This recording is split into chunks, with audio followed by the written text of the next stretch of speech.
Oke, assalamualaikum warahmatullahi wabarakatuh. Bertemu lagi dengan saya, Bu Ami Wulandari, di mata kuliah Cost of Accounting. Nah, kali ini kita akan membahas mengenai metode harga pokok proses. Ini melanjutkan dari pertemuan kemarin karena banyaknya materi, jadi kita melanjutkan.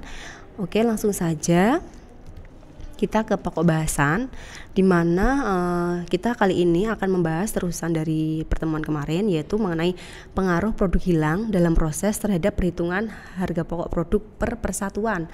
Nah, di mana biasanya dalam perusahaan itu saat produksi, semua produk yang diproduksi itu istilahnya tidak tercipta dengan sempurna atau ada produk yang cacat ataupun gagal diproduksi.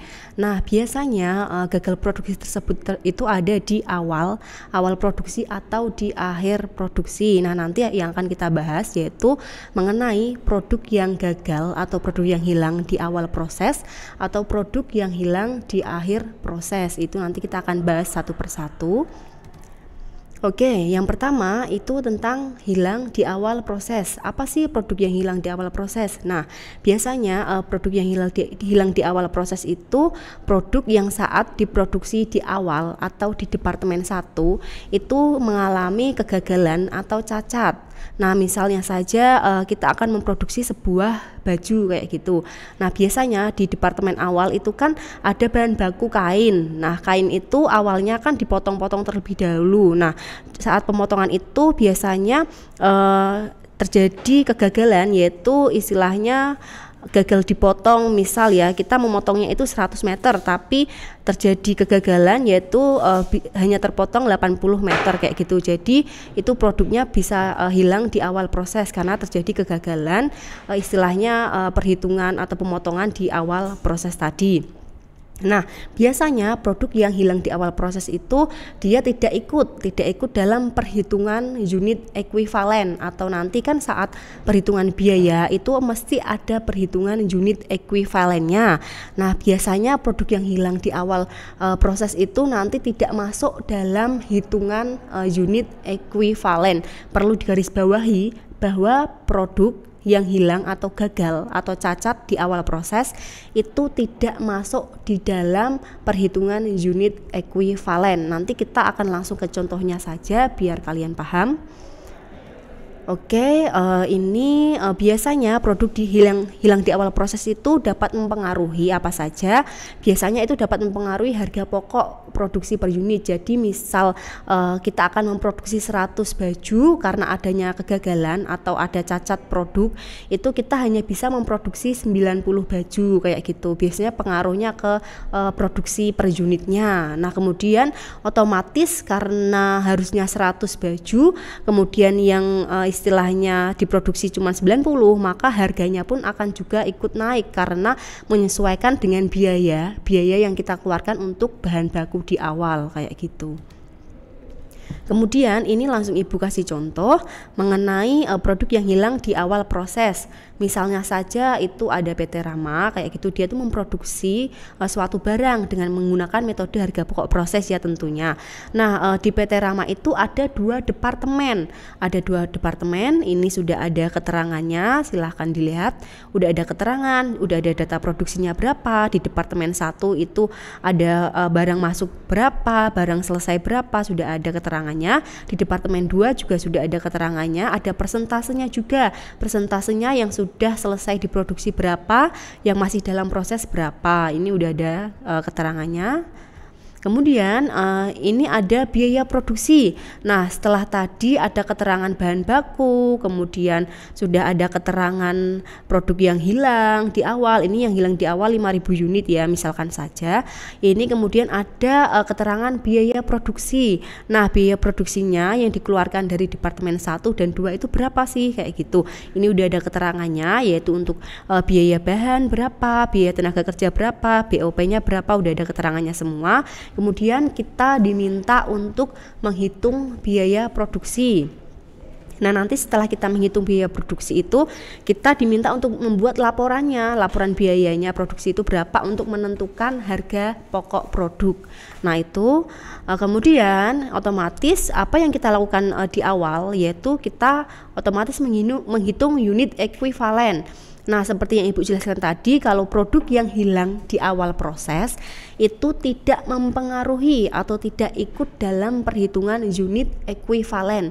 Jadi dalam perhitungan unit ekuivalen ini rumusnya tetap sama, yaitu produk yang sudah selesai kemudian ditambah dalam kurung produk dalam proses dikali persentase. Rumusnya tetap sama, yaitu seperti yang di awal. Jadi tidak sama sekali tidak mempengaruhi perhitungan unit ekuivalen. Ini yang hilang di awal proses. Intinya yang hilang di awal proses itu tidak mempengaruhi unit ekuivalen. Kemudian kita bikin data produksinya berapa, itu sesuaikan dengan keterangan data yang ada. Seperti yang soal-soal kemarin itu tinggal menyesuaikan aja. Ini ya, ada perhitungan harga pokok berapa, perhitungan untuk menghitung departemen 1 berapa, kalian tinggal menyesuaikan saja. Ini persis sekali dengan rumus yang unit ekuivalen di pertemuan kemarin, sama persis. Nanti kalian silakan dicoba dulu, baru nanti kalian melihat PPT-nya untuk istilahnya mengetahui apakah kerjaan kalian sudah benar apa belum, kayak gitu. Jadi jangan melihat di slide selanjutnya dulu, tapi kalian mencoba dulu untuk mengerjakan. Kemudian setelah selesai baru kalian menyocokkan kerjaan kalian dengan yang ada di slide selanjutnya, kayak gitu. Ini Ibu juga kasih contoh laporan biaya produksinya seperti apa. Nanti kalian bisa menyesuaikan nominalnya. Ini sama persis sama yang pertemuan kemarin lanjutannya. Kemudian yang departemen 2 juga sama, yaitu unit ekuivalennya tidak terpengaruh ya, karena ini hilangnya di awal proses, jadi tidak terpengaruh pada perhitungan unit ekuivalen. Jadi tinggal menyesuaikan perhitungan seperti perhitungan yang kemarin saja, kayak gitu. Nah, kemudian lanjut. Ini setelah kita membahas tadi yang hilang di awal proses itu tidak mempengaruhi unit ekuivalen. Ini kemudian kita membahas mengenai produk yang hilang di akhir proses atau produk yang cacat atau gagal setelah diproduksi tetapi saat di akhir proses atau saat finishing. Nah, biasanya saat finishing itu produk yang gagal yang cacat itu dia mempengaruhi perhitungan unit ekuivalen karena dia sudah melewati beberapa departemen, otomatis dia mempengaruhi biaya yang ada. Jadi nanti yang hilang di akhir proses itu dimasukkan dalam perhitungan unit ekuivalen. Ini sudah Ibu kasih rumusnya, di mana unit ekuivalennya itu rumusnya berubah, yaitu ada tambahan yaitu ditambah produk yang hilang. Ini ya, ditambah produk yang hilang. Jadi nanti yang hilang di akhir proses itu ada penambahan rumus, yaitu ditambahi dengan produk yang hilang. Nah, biar kalian gak bingung, langsung Ibu kasih contohnya saja. Ini ada contoh PT Rama lagi, tetapi bedanya di sini kalau yang tadi itu hilang di awal proses. Nah, kalau yang ini itu hilang di akhir proses. Sama nominalnya 5.000 unit. Ini bisa kalian lihat. Yang hilang di akhir itu 5.000 unit. Nah, bedanya sama yang hilang di awal tadi itu kan rumusnya ada penambahan ditambah yaitu produk yang hilang di akhir proses. Sehingga pada perhitungan unit ekuivalen itu silakan kalian lihat itu ada bahan. Contohnya saja gini. Perhitungan bahan baku di unit ekuivalen ya. Kalau biasanya itu misal 100.000 ditambah dalam kurung 20.000 kali 100%. Nah, dalam hilang akhir proses ini itu ada penambahan plus 5.000. Karena apa? Karena tadi rumusnya ditambah hilang di akhir proses. Jadi ditambahkan yang 5.000-nya itu ditambahkan di sini di rumus unit ekuivalennya. Nah, kemudian untuk perhitungan harga pokoknya gimana? Perhitungan harga pokok, perhitungan biaya per unit itu semuanya rumusnya masih sama persis. Yang membedakan cuman di unit ekuivalen. Jadi intinya dari materi ini itu tadi yang hilang di awal proses, dia tidak mempengaruhi perhitungan unit ekuivalen, tetapi yang hilang di akhir proses dia mempengaruhi perhitungan unit ekuivalen. Intinya di itu. Ini sudah Ibu kasih contohnya juga. Nanti silahkan kalian mencoba mengerjakan dulu, kemudian nanti dicocokkan, istilahnya dicocokkan dengan yang di slide apakah sudah benar pekerjaannya. Kemudian ini ada lagi, misal ini dalam suatu perusahaan memproduksi baju lagi ya. Nah, Kemudian dalam saat memproduksi itu perusahaan itu kekurangan bahan. Nah, kekurangan bahan sehingga perusahaan harus menambah bahan baku. Nah, kemudian untuk penambahan bahan baku sendiri itu nanti akan mempengaruhi apa sih kayak gitu. Nah, ini saat penambahan bahan baku itu dia akan mempengaruhi otomatis kenaikan unit yang dihasilkan itu nanti akan ikut naik. Kemudian kenaikan biaya per unit otomatis biayanya juga naik karena kita membeli bahan baku lagi, sehingga nanti pembelian bahan baku yang istilahnya bahan penolong kayak gitu ya, itu akan dibebankan kepada biaya yang pokok atau biaya yang seharusnya terjadi, tetapi ada penambahan lagi dari pembelian bahan baku, yaitu pembelian kain tadi kayak gitu. Kemudian yang ketiga ada kenaikan biaya per unit dan unit yang dihasilkan. Ini contohnya saja, Ibu kasih contoh. Ini ada PT TSM, di mana itu perusahaan minum dalam kemasan. Ini dia itu ada departemen penyampuran dan departemen pengolahan. Nah, ini sudah ada di mana ada produk yang masuk itu berapa, yang ditransfer berapa. Kemudian ada presentasenya udah jelas berapa. Kalian bisa lihat. Kemudian di sini ada istilahnya data biaya, yaitu biaya bahan baku berapa, biaya tenaga kerja berapa, biaya BOP berapa. Kemudian ini ada departemen pencampuran, departemen pengolahan. Nah, nanti kita diminta untuk menyusun laporan biayanya. Ini kemudian kita seperti tadi ya, kita menghitung unit ekuivalen. Kalian silahkan nanti dicoba dulu, jangan langsung lihat jawaban dari slide PPT selanjutnya. Kalian dicoba dulu, kalian istilahnya berhitung dulu, istilahnya berlatih kayak gitu ya. Kemudian setelah kalian nanti selesai, baru kalian lihat PPT slide selanjutnya. Ini kerjaan kalian sudah sesuai apa belum kayak gitu. Ini Ibu kasih contohnya biar kalian nanti bisa berlatih kayak gitu, biar paham cara perhitungannya kayak gitu. Nah, ini kemudian kita lanjut lagi di metode harga pokok proses. Nah, dalam metode harga pokok proses ini dia itu ada beberapa metode, yaitu metode harga pokok rata-rata dan juga metode harga pokok pertama masuk dan pertama keluar atau FIFO costing. Nah, kita akan membahas mengenai yang pertama itu metode harga pokok rata-rata.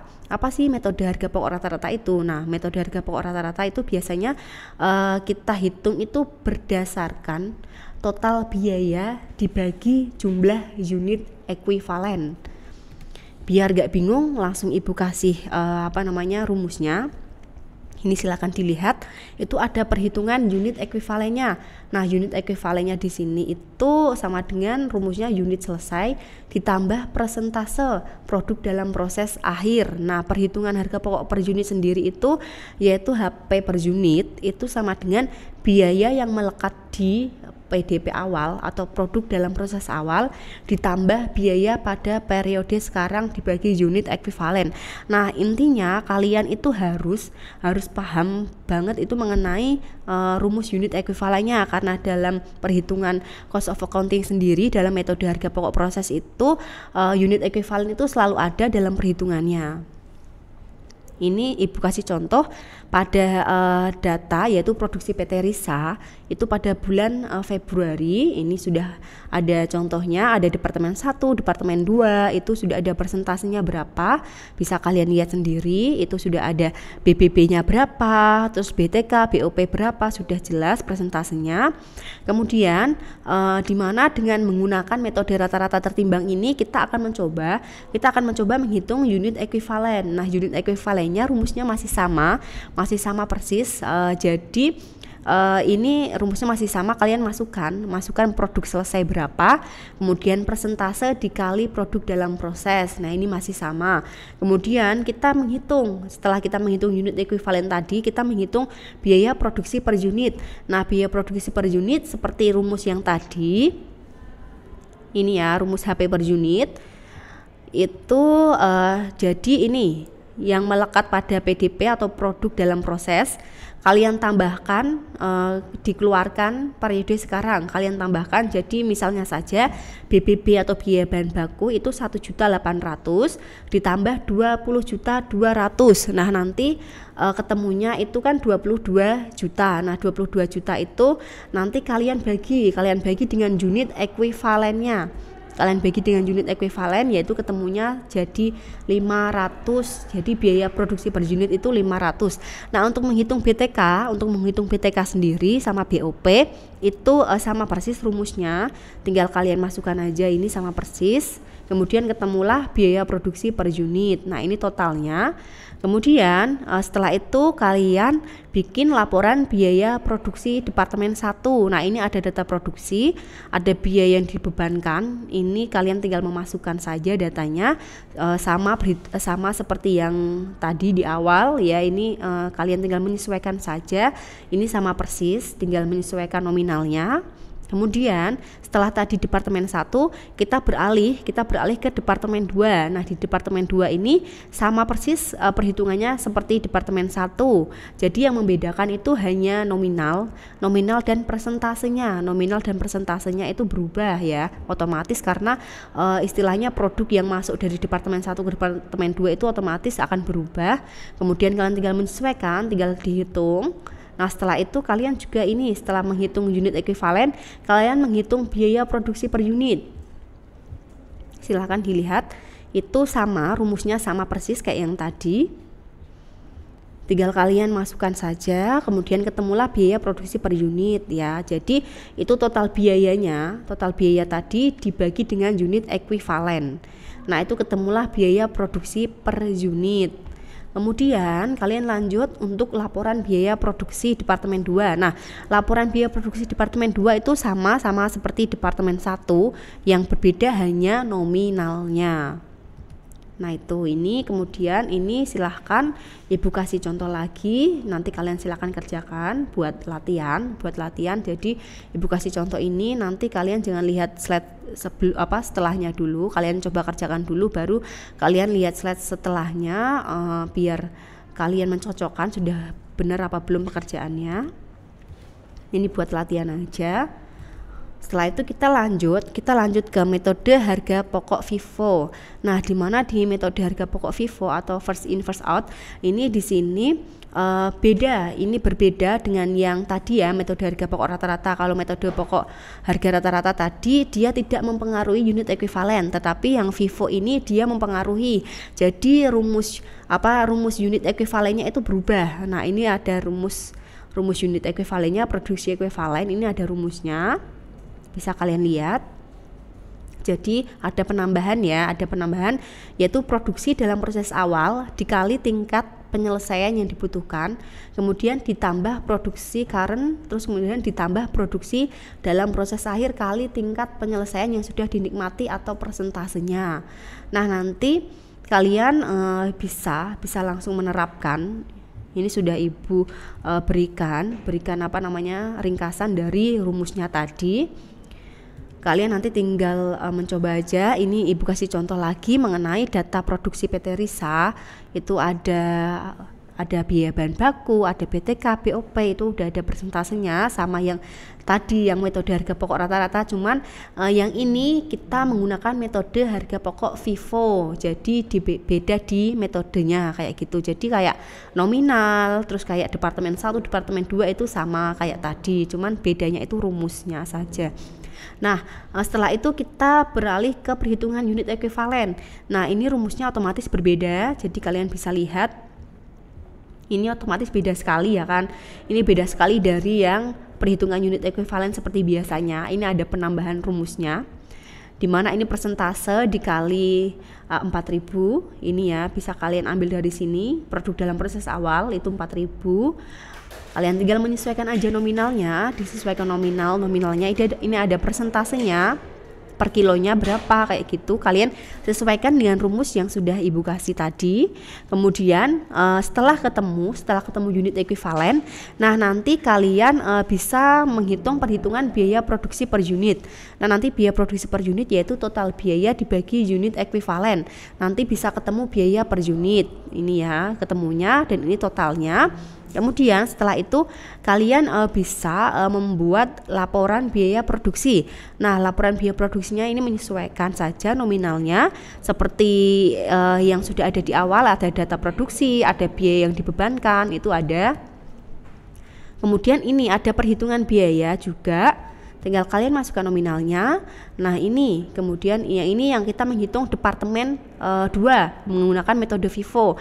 Jadi yang unit ekuivalennya itu menyesuaikan rumusnya. Kalian yang berbeda itu hanya nominal dan juga persentasenya itu berbeda dengan yang tadi di departemen 1 berbeda dengan departemen 2 ini. Jadi kalian menyesuaikan saja. Laporan biaya produksinya sama, departemen 1 dan 2 keterangannya sama, cuman yang membedakan tadi nominal sama persentasenya. Tinggal dimasukkan. Kemudian yang ini ibu kasih contoh soal, nanti silahkan kalian kerjakan di rumah. Kemudian nanti ini ada keterangan soal, buatlah laporan harga pokok produksi menggunakan metode FIFO dan kemudian buatlah jurnal yang diperlukan. Nah, nanti silahkan kalian kerjakan dulu baru melihat slide selanjutnya ini. Jadi kerjaan kalian sudah selesai. Masa setelah selesai kalian cocokkan dengan yang ada di slide PPT selanjutnya. Oke. Ini sudah selesai pertemuan kita kali ini. Terima kasih atas waktunya. Wassalamualaikum warahmatullahi wabarakatuh.